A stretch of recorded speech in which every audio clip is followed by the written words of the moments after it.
ప్రార్థన చేసుకుందాం. ప్రియ పరలోకమందున మా తండ్రి, నీకు వందనాలు స్తోత్రాలు తండ్రి. దేవుడు, మేము ఇక్కడికి నీ యొక్క మాటలు నేర్చుకోవడానికి వచ్చాను ఆయన. వచ్చిన మేమందరం కూడా నీ మాటలను విని వాటిని చెవిని పెట్టే వారంగా ఉండాలని కోరుకుంటున్నాను తండ్రి. విన్న మాటలను మా జీవితాల్లో ఆచరించే వారంగా మేము ఉండాలని, అదేవిధంగా మా బిడ్డలను కూడా ఈ వాక్యం యొక్క ధ్యానంలో పెంచుతూ నువ్వు నిత్యరాజ్యానికి మాతో పాటు వారిని కూడా తీసుకొచ్చే భాగ్యం మాకు దయచేయమని, మమ్మల్ని సజీవ లెక్కలో ఉంచినందుకు నీకు కృతజ్ఞతలు తెలుపుకుంటూ యేసుక్రీస్తు వారి నామంలో ఈ ప్రార్థన నీకు సమర్పించుకుంటున్నాను పరమ తండ్రి. ఆమేన్. ఏమండి, అందరికీ వందాలండి. నేను చెప్పే పాఠం అండి, యేసుక్రీస్తు వారు సిలువలో పలికిన 7 మాటల్లో మొదటి మాట. ఇది అందరికీ తెలిసిన మాటే. తెలిసిన మాటేనండి. ఎవరికైనా తెలుసా తెలీదా? మొదటి మాట ఏంటండి? తండ్రి వీరేమి చేయుచున్నారో వీరెరుగరు కనుక వీరిని క్షమించుడి. అక్కడ యేసుక్రీస్తు వారు ఏం చేశారు? తండ్రికి ప్రార్థన, తండ్రికి ప్రార్థన చేశారు. మనం కూడా ప్రార్థన ఎలా స్టార్ట్ చేస్తాం? ఫస్ట్ తండ్రి. మనకు తండ్రి ఎవరు? మనకు తండ్రి దేవుడు.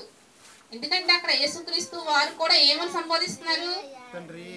తండ్రి అనే సంబోధిస్తున్నారు. బయట సమాజంలో చాలా మంది తండ్రి, కుమార, పరిశుద్ధాత్మ త్రియేక దేవుడు అని అంటున్నారు. త్రియేక దేవుడు అయితే యేసుక్రీస్తు వారు అక్కడ తండ్రి అని సంబోధించి ఆయనకు ఆయనే ప్రార్థన చేసుకుంటున్నారా? అక్కడే మనకు అర్థమైపోతుంది. ఏమని అర్థమవుతుంది? తండ్రి వేరు, కుమారుడు వేరు. యేసుక్రీస్తు వారే తండ్రి అని సంబోధిస్తున్నారు. అంటే అక్కడ మనకి ఇద్దరు కనిపిస్తున్నారు. తండ్రి వేరేగా కనిపిస్తున్నారు, కుమారుడు వేరేగా కనిపిస్తున్నాడు. ఇప్పుడు ఆయన తండ్రి, ఆయనకు యేసుక్రీస్తు వారికి తండ్రి ఎవరు? మనకు తండ్రి ఎవరు? తండ్రి వీరేమి చేయుచున్నారో వీరెరుగరు కనుక వీరిని క్షమించుడి. ఈ వచనంలో తండ్రి అనే ఒక్క మాట చెప్తున్నాను నేను. యేసుక్రీస్తు వారికి తండ్రి ఎవరు? పోనీ మనం ప్రార్థన చేస్తున్నాం తండ్రి అని, మనకు తండ్రి ఎవరు? మన ఆత్మలను కన్న తండ్రి. దేవుడైన యెహోవా నేలమంటితో నరుని నిర్మించి వాని నాసికారంధ్రములలో జీవవాయువును ఊదగా నరుడు జీవాత్మ ఆయను. దేవుడైన యెహోవా, దేవుడే మన తండ్రి. అది ఎక్కడ ఉంటుంది? కొరింథీయులకు రాసిన మొదటి పత్రిక, కొరింథీయులకు రాసిన మొదటి పత్రిక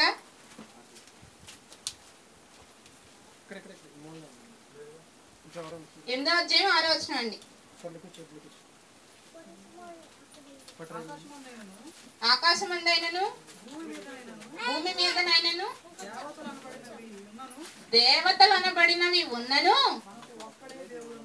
మనకు ఒక్కడే దేవుడున్నాడు, ఆయనే తండ్రి. చాలండి. ఒక్కడే దేవుడు. దేవతలు అనబడిన వారు ఉన్నను దేవుడు మాత్రం ఒక్కడే, ఆయనే తండ్రి. మరి ఈ తండ్రికి పేరండి, అది కూడా చూద్దాం. నిర్గమాకాండం 20వ అధ్యాయం 1వ వచనం.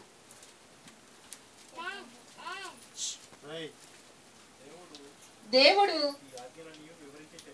ఈ ఆజ్ఞలన్నీ వివరించి చెప్పాను.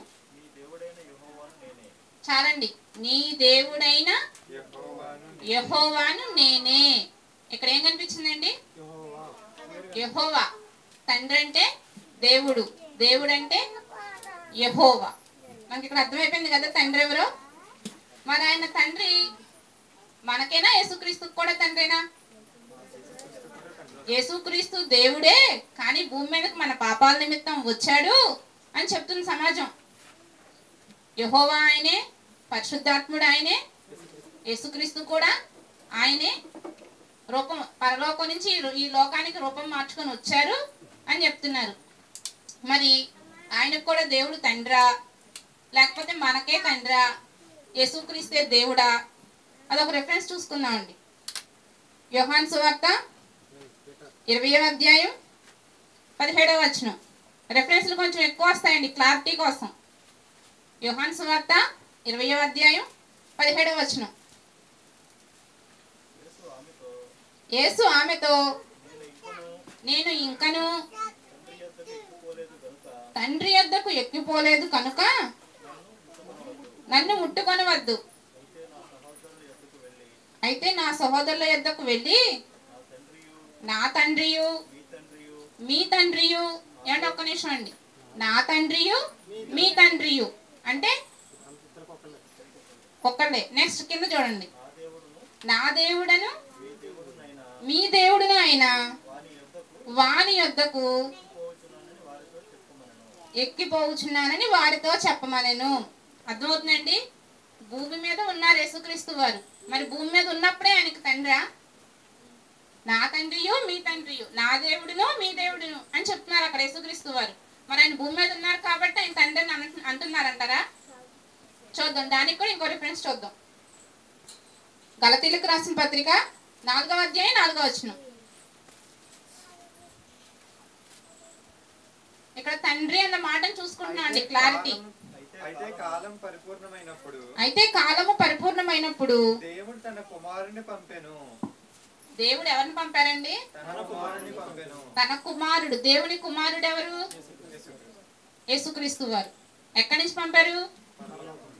పరలోకం నుండి. అంటే ఆయన ఆ లోకం నుంచి ఈ లోకానికి వచ్చేటప్పుడే దేవునికి కుమారుడు. క్లారిటీ వచ్చింది కదండి? తండ్రి కుమార పరిశుద్ధాత్మ ఒక్కటి కాదు.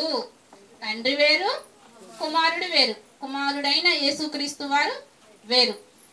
కాబట్టి మనకు ఎలా అయితే యెహోవా అనబడిన దేవుడు మనకు ఏ విధంగా అయితే తండ్రి అని అనిపించుకుంటున్నారో, యేసుక్రీస్తు వారికి కూడా ఆయన తండ్రి దేవుడు.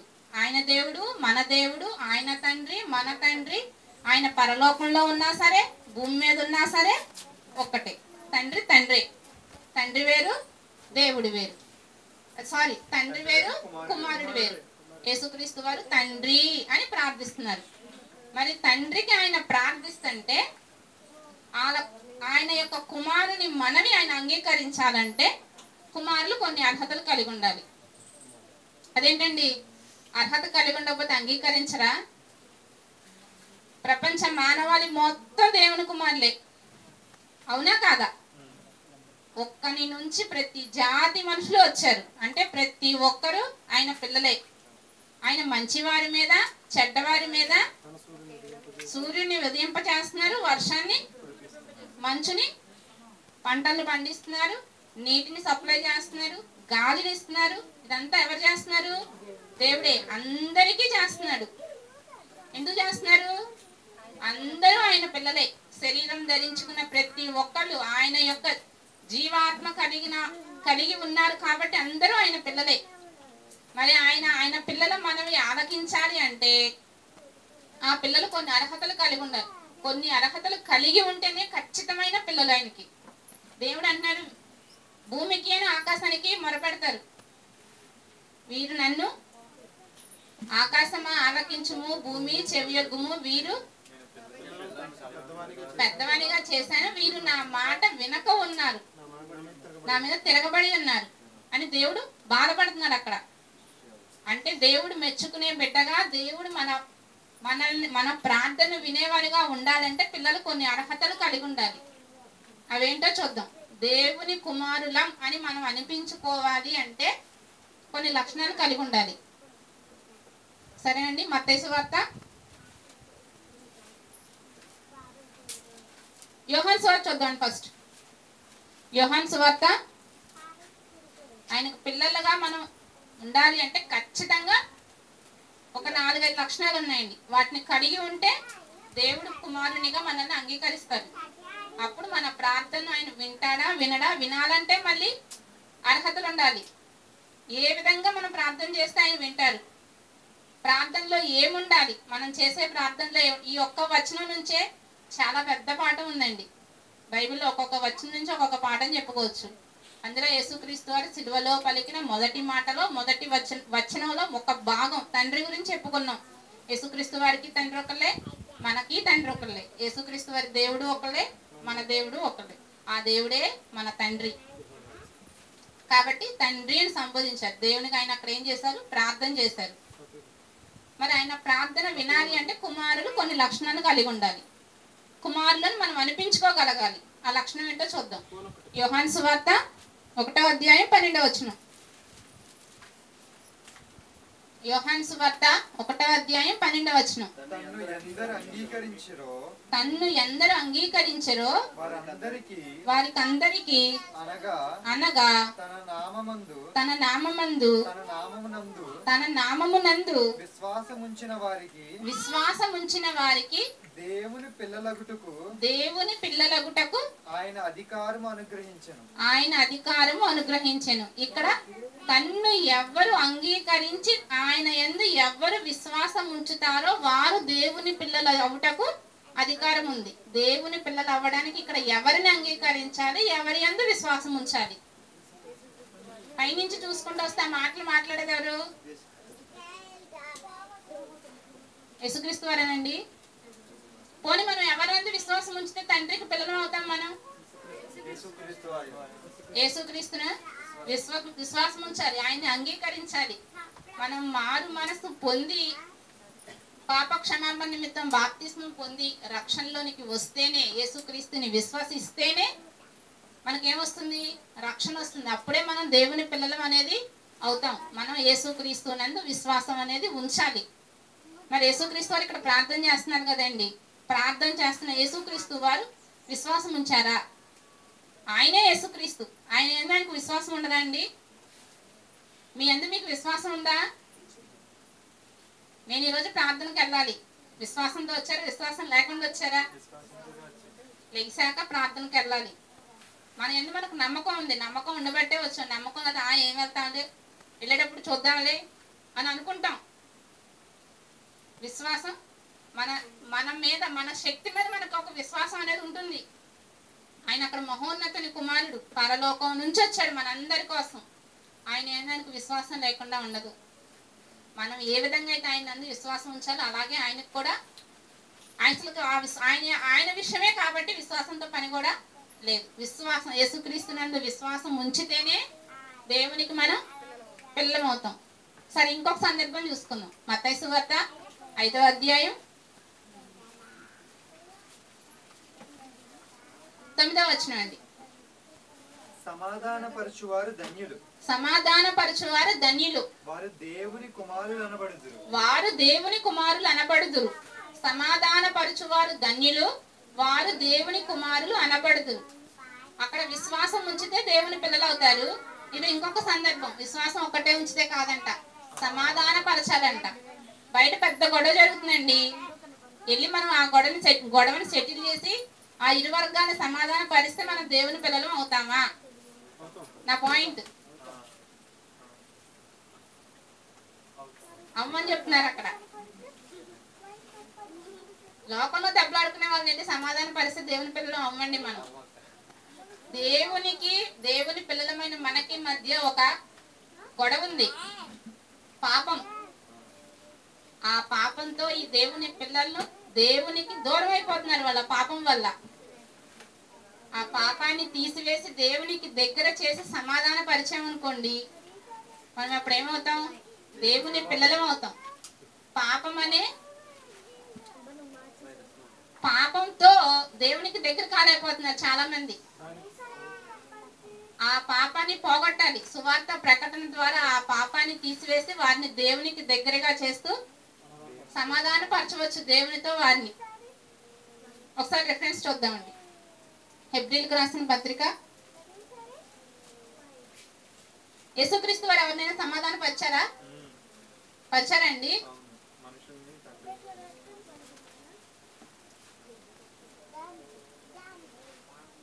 హెబ్రీలకు రాసిన పత్రిక 5వ అధ్యాయం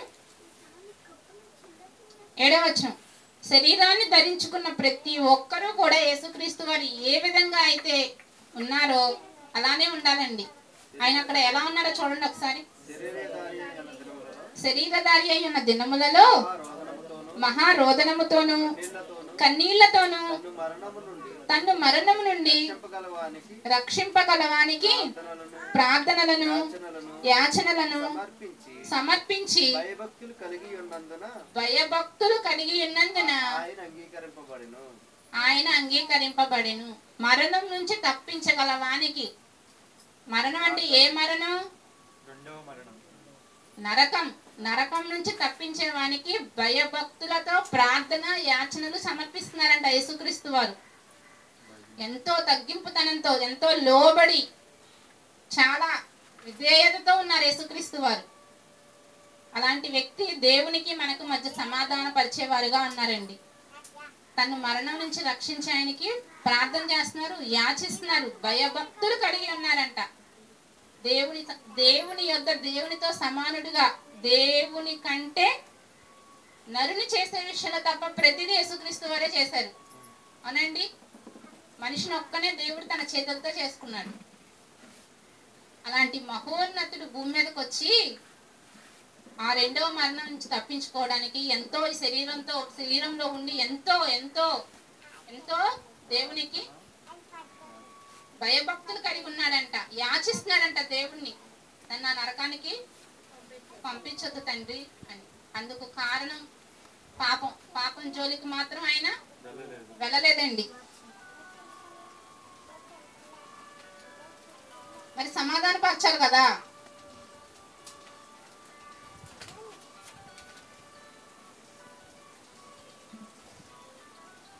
రోమీయులకు రాసిన పత్రిక 5వ అధ్యాయం 1వ వచనం. కాబట్టి విశ్వాస మూలమున మనము నీతిమంతులుగా తీర్చబడి మన ప్రభువైన యేసుక్రీస్తు ద్వారా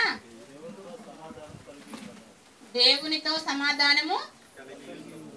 ఎవరి ద్వారా? యేసుక్రీస్తు ద్వారా. ఆయన ఏమయ్యారండి? అక్కడ సమాధానమై ఉన్నారు. దేవునికి మనకి మధ్య సమాధాన పరిచే వారిగా యేసుక్రీస్తు వారు ఉన్నారు. మనం కూడా యేసుక్రీస్తు వారు ఆ లక్షణాన్ని కలిగి ఉన్నారు. అక్కడ దేవుని పిల్లలు అవ్వాలి అంటే విశ్వాసం ఉంచాలి ఫస్ట్. నెక్స్ట్ సమాధాన పరిచేవారిగా ఉండాలి. సమాధానం పరిచేవారిగా ఉండాలి. ఇంకో రిఫరెన్స్ చూసుకున్నాండి. ఎఫెసీయులకు రాసిన పత్రిక 2వ అధ్యాయం 14వ వచనం. ఎఫెసీయులకు రాసిన పత్రిక 2వ అధ్యాయం 14వ వచనం. ఆయన మన సమాధానము అయి ఉండి మీకును మాకును ఉండిన ద్వేషమును అనగా విధిరూపకమైన అంటే చాలండి, కొట్టివేశారు ఆయన అక్కడ. మీకును మాకును, అక్కడ మీకును మాకును అంటే ఎవరండి? ఇజ్రాయేలుకు మధ్య ఆయన ఏమై ఉన్నారు? సమాధానం. మధ్య ఉన్న ద్వేషాన్ని తొలగించి సమాధాన పరిచేవారుగా అక్కడ యేసుక్రీస్తు వారు ఉన్నారు. అంటే దేవుని కుమారులు అనిపించుకోవడానికి ఇది ఒక లక్షణం. ఈ లక్షణాన్ని మనం కూడా కనపరుచుకోవాలి. సమాధాన పరిచేవారుగా ఉండాలి. అంటే సువార్త ప్రకటించాలి. పాపంతో ఉన్న వారికి, దేవునికి వారికి మధ్య సమాధాన పరిచేవారుగా మనం వారిని దేవుని దగ్గర తీసుకొచ్చే వారంగా ఉండాలి. నెక్స్ట్ ఇంకొక లక్షణం చూసుకుందామండి. దేవుని కుమారులు అవ్వాలంటే ఇంకొకటి, ఇది అందరికీ తెలిసిన మాటే. మత్తయి సువార్త 5వ అధ్యాయం 44వ వచనం. మత్తయి సువార్త 5వ అధ్యాయం 44వ వచనం. ఎంతసేపు పడ్డదండి? 10 నిమిషాలు. నేను మీతో చెప్పినది ఏమనగా, పరలోకమందున్న మీ తండ్రికి కుమారులై ఉండునట్లు మీ శత్రువులను ప్రేమించుడి, మిమ్మల్ని హింసించే వారి కొరకు ప్రార్థన చేయుడి. ఇవన్నీ మేము చేస్తున్నామండి. శత్రువుల కోసం ప్రార్థన చేస్తున్నాం, శత్రువులను ప్రేమిస్తున్నాము, హింసించే వారి కొరకు ప్రార్థన చేస్తున్నాం. మీరు చేసే ప్రేమ, మీరు చూపే ప్రేమ, మీరు చేసే ప్రార్థన యేసుక్రీస్తు వారికి సమానంగా ఉందో లేదో చూసుకుందాం. యేసుక్రీస్తు వారి సిలువలో పలికే మొదటి మాట, తండ్రి వీరేమి చేయుచున్నారో వీరు ఎరుగరు కనుక వీరిని క్షమించుడి. ఆయన అక్కడ చంపేస్తున్నారంటే ఆయనకి అక్కడ వాళ్ళు ఎవరు? విరోధులు, శత్రువుని క్షమించమని తండ్రికి స్పాట్ లో ప్రార్థన చేస్తున్నాడు. అలాంటి సిచ్యువేషన్ మనం చేయగలమా? మనం చేస్తామా? చెప్పండి.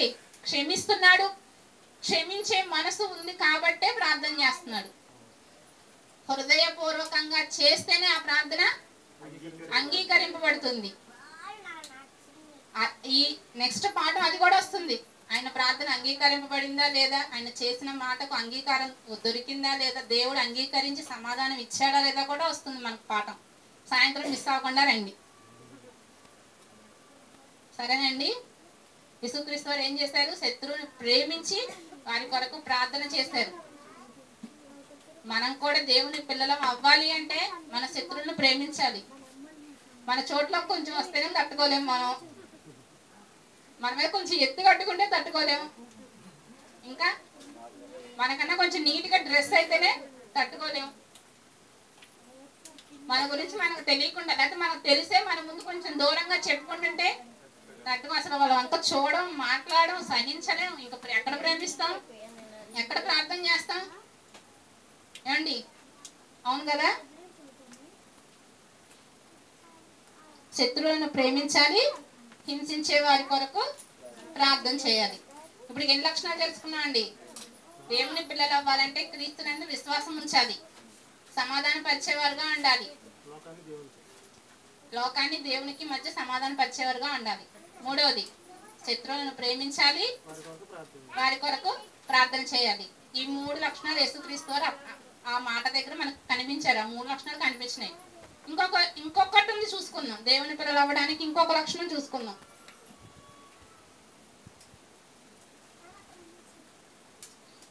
ఈ క్షమించదాని గురించి ఒక్క రెఫరెన్స్ అండి, అది అందరికీ తెలిసిందే కదా. మనము హృదయపూర్వకంగా క్షమించకపోతే దేవుడు కూడా మనల్ని క్షమించాడు. మన నోటి మాటగా క్షమించామనుకోండి, దేవుడు మనల్ని అలాగే నోటి మాటతోనే క్షమించే ఊరుకుంటాడు. అవసరం వచ్చినప్పుడు మనకి ఇస్తారు కోటింగ్. కాబట్టి మనం హృదయపూర్వకంగా క్షమిస్తేనే, మనం హృదయపూర్వకంగా క్షమిస్తున్నామనేది మనకు తెలుస్తుంది, దేవునికే తెలుస్తుంది. కాబట్టి హృదయపూర్వకంగా ఎదటోడితో నేను క్షమించేస్తున్నాను రేపు అనేసి లోపల ఎంతో ఎంతో ఎంతో మనం పెట్టుకోవచ్చు. మనకు మనం చూసుకోవాలి, దేవుడు చూస్తున్నాడన్న భయం మనకి ఉండాలి. హృదయపూర్వకంగా క్షమించాలి. సరేనండి. ఫిలిప్పీలకు రాసిన పత్రిక 2వ అధ్యాయం 14వ వచనం. మొన్న నైట్ చెప్పాను ఈ రెఫరెన్స్. దేవుని పిల్లలు అవ్వాలంటే మనం కలిగి ఉండవలసిన లక్షణం. 2వ అధ్యాయం 14వ వచనం. మీరు మూర్ఖమైన వక్రజనము మధ్య నిరపరాధులను, నిష్కలంకులను, అనింద్యులను నైనా దేవుని కుమారులు అగునట్లు సనుగులను, సంశయములను మాని సమస్త కార్యములు చేయాలి. దేవుని పిల్లలంటే మీరు అనింద్యులను, నిష్కలంకులను, నిరపరాధులు అయిన దేవుని కుమారులు. అంటే దేవుని కుమారులు అంటే ఈ 3 లక్షణాలు కనపరచకూడదు. ఏముండకూడదు?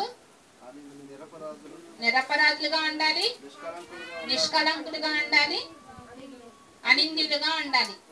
3 లక్షణాలు ఉంటేనే దేవుని పిల్లలు. దేవుని పిల్లలైన మనం ఏం చేయకూడదు? మళ్ళీ కింద సనగకూడదు, సంశయించకూడదు. ఎన్ని లక్షణాలు కనిపించినాయి అక్కడ?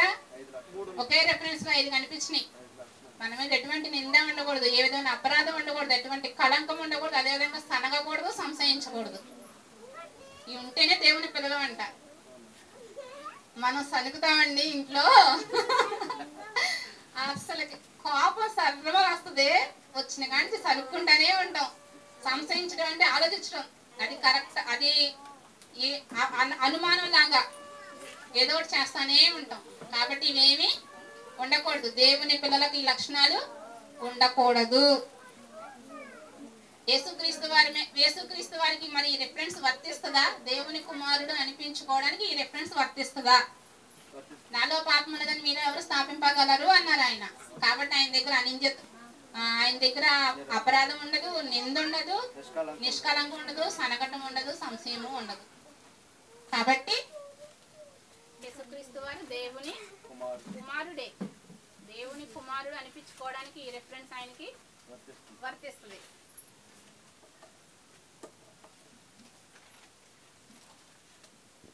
ఇప్పుడు ఎన్ని లక్షణాలు తెలుసుకున్నామండి? 4.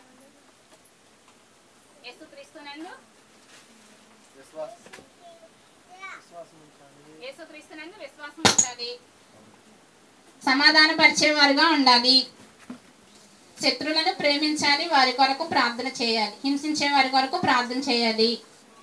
4వది సనుగులు సంశయాలు మానేసి నిరపరాధులుగా, నిష్కలంకులుగా, నిందారహితులుగా మనం ఉండాలి. ఈ 4 లక్షణాలు ఉంటే దేవుని పిల్లలం అయిపోతామా?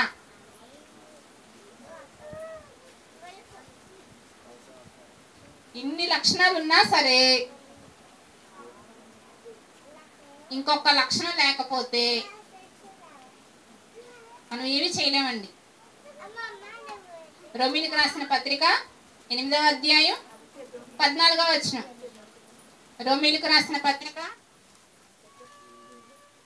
8వ అధ్యాయం 14వ వచనం అండి. దేవుని ఆత్మ చేత ఎందరు నడిపింపబడుదురో వారందరూ దేవుని కుమారులై ఉందురు. దేవుని ఆత్మ ఇందాకే తెలుసుకున్నాం. దేవుని ఆత్మ మనకి ఎప్పుడు వస్తుంది? దేవుని ఆత్మ బాప్తిస్మం తీసుకున్న మరుక్షణమే పరిశుద్ధాత్మను వరమును మనం పొందుతాం. ఆ ఆత్మతో మనం ఎంతమంది అయితే నడిపింపబడతారో వారే దేవుని కుమారులు అనబడతారు. లోకంలో ఉన్న ప్రతి ఒక్కరూ దేవుని పిల్లలే. నిజమైన ఖచ్చితమైన వీరు నా పిల్లలుగా బ్రతుకుతున్నారు అని దేవునితో మనం అనిపించుకోవాలి అంటే యేసుక్రీస్తునందు విశ్వాసం ఉంచాలి, పాప క్షమాపణ నిమిత్తం బాప్తిస్మం పొందాలి. 2వది సమాధాన పరిచేవారుగా మనం ఉండాలి. 3వది మన శత్రువులను ప్రేమిస్తూ హింసిస్తున్న వారి కొరకు ప్రార్థన చేయాలి. తర్వాత అపరాధము, నిష్కలంకము, నిందారహితులుగా ఉంటూ సనుగులను సంశయాలను మానేసేయాలి. తర్వాత పరిశుద్ధాత్మను వరము ద్వారా మనం నడిపింపబడే వారముగా ఉండాలి.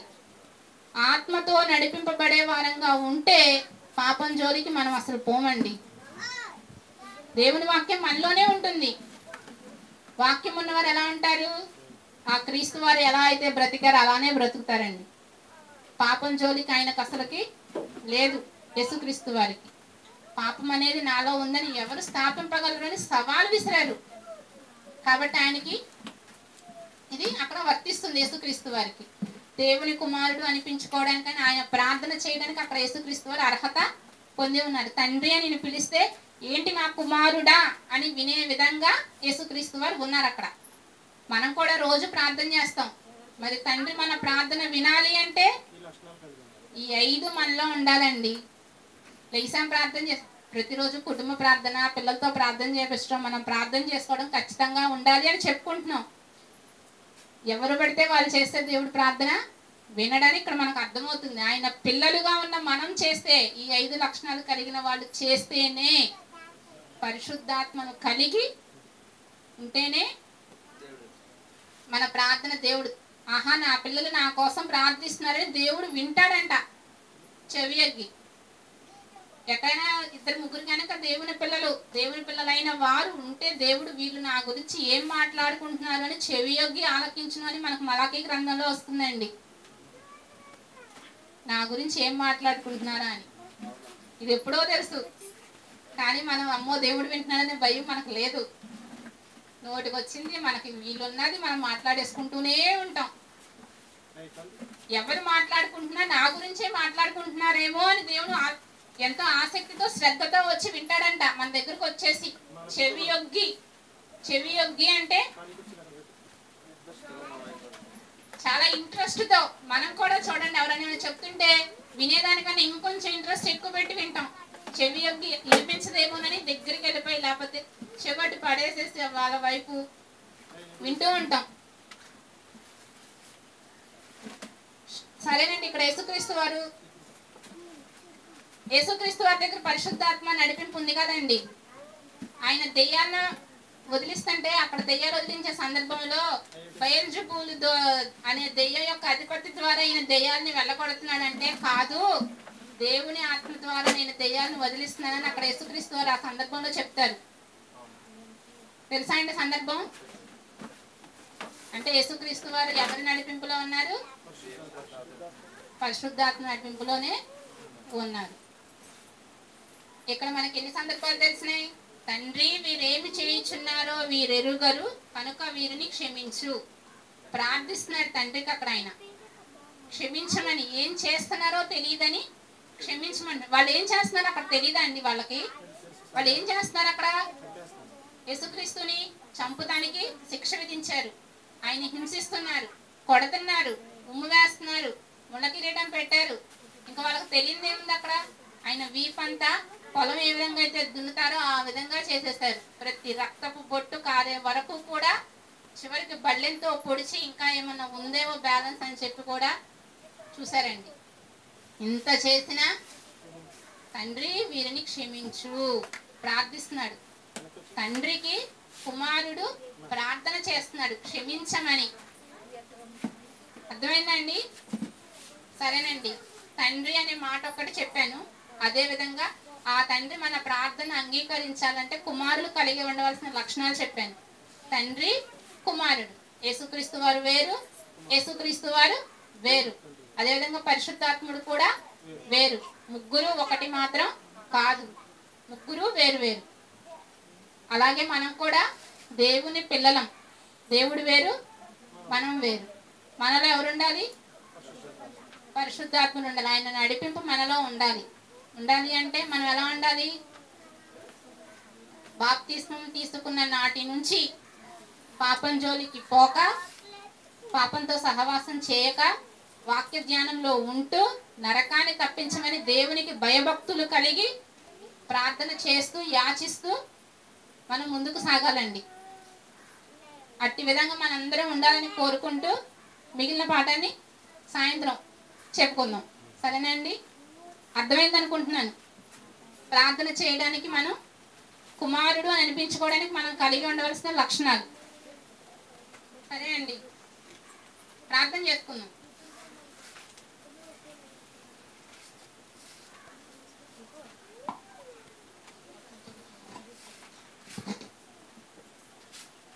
ప్రియ పరలోకమందున మా తండ్రి, దేవా, నువ్వు నాకు ఇచ్చిన జ్ఞానాన్ని బట్టి నీ పిల్లలకు మాటలు చెప్పాను తండ్రి. మేమందరం కూడా నిన్ను తండ్రి అని పిలిచే అర్హతను సంపాదించుకొని మంచి లక్షణాలు, నువ్వు చెప్పిన ఈ లక్షణాలను కలిగి మంచి కుమారునిగా నీ ముందు మమ్మల్ని మేము కనపరుచుకోవాలి తండ్రి. అట్టి విధంగా మేము ఉండడానికి మాకు సహాయం చేయమని, అదేవిధంగా సాయంత్రం మేము చెప్పుకునే మాటలు కూడా నీకు మహిమకరంగా, అదేవిధంగా మాకు ఉపయోగకరంగా ఉండటానికి సహాయం చేయమని, నీవు ఇచ్చిన ఈ అవకాశాన్ని, మాకు నువ్వు ఇచ్చిన ఈ బ్రతుకు కాలాన్ని నీ కొరకు ఉపయోగించుకోవడానికి మమ్మల్ని మేము సిద్ధం చేసుకొని మాకు మంచి జ్ఞానాన్ని, వివేకాన్ని దయచేయమని, ఇది శరీరంతో మేము ఈ శరీరాన్ని నీ పనికి వాడుకునే విధంగా మాకు తోడుగా ఉండి సహాయం చేయమని యేసుక్రీస్తు వారి నామంలో ఈ ప్రార్థన నీకు సమర్పించుకుంటున్నాను పరమ తండ్రి. ఆమేన్.